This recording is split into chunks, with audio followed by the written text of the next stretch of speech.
यहाँ हुआ काउंटी के बाहर रिबेलियन लोगों को बेट बनाते हैं। अंदर से मजिस्ट्रेट देख रहा होता है। एक पर्सन बच्चे को पकड़कर हुआ काउंटी के बाहर कहता है, यहाँ आपके सभी रिश्तेदार हैं।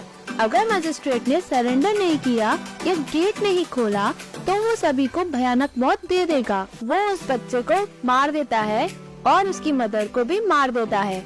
मजिस्ट्रेट की आंखों में आंसू होते हैं। बाहर रिबेलियन पर्सन कहता है कि वो एक एक करके सभी को खत्म कर देगा और हंसता है।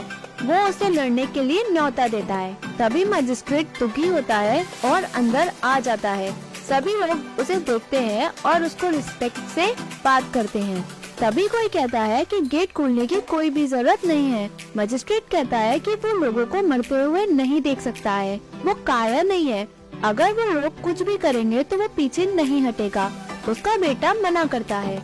मजिस्ट्रेट कहता है कि वो गेट के बाहर जाएगा, उसका ध्यान भटकाएगा।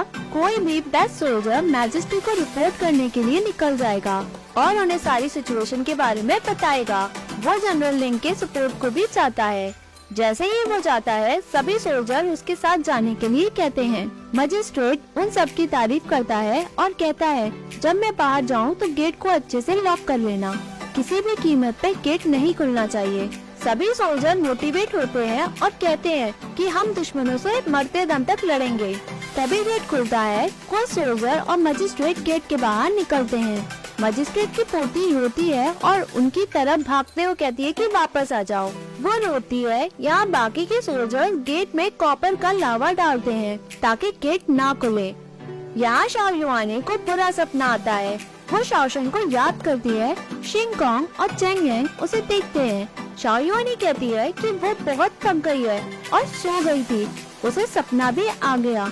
चेंग यांग उसे रेस्ट करने के लिए कहती है और वो बचा हुआ सारा काम कंप्लीट कर लेगी। शाओयुआनी उसे अच्छा बताती है और कहती है कि शाओशेंग तो मुझे सिर्फ गुस्सा ही दिलाती है।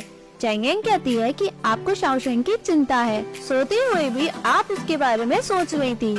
शाओयुआनी कहती है कि बहुत रात हो गई है, तुम आराम कर लो, बाकी के काम बाद में हो जाएंगे। चेंग यांग वहाँ से चली जाती है।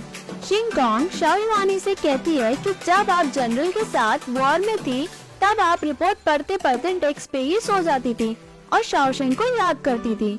उसे एक्सपेक्ट नहीं था कि आप शाओशेंग के बारे में इतनी चिंता करोगे। वैसे भी पेरेंट्स तो अपने बच्चों की हमेशा चिंता करते हैं। शाओयुआनी कहती है कि उसे शाओशेंग की कोई चिंता नहीं है, बल्कि वो परेशानी बढ़ा नहीं दे, उसे उसकी चिंता है। शिंगकोंग हंसती है और कहती है कि हम दोनों ही हैं यहाँ पर। अगर आपको उसकी चिंता है तो कह क्यों नहीं देती हो? शाओयुआनी कहती है कि अगर उसे चिंता है भी तो वो क्या कर सकती है। वो कहती है कि चिंग फैमिली गरीब है, ऐसा शाओशेंग को लगता है।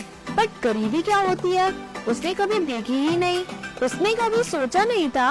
और कैसे पता कि हमने इतने साल अपनी जिंदगी कैसे बिताई है।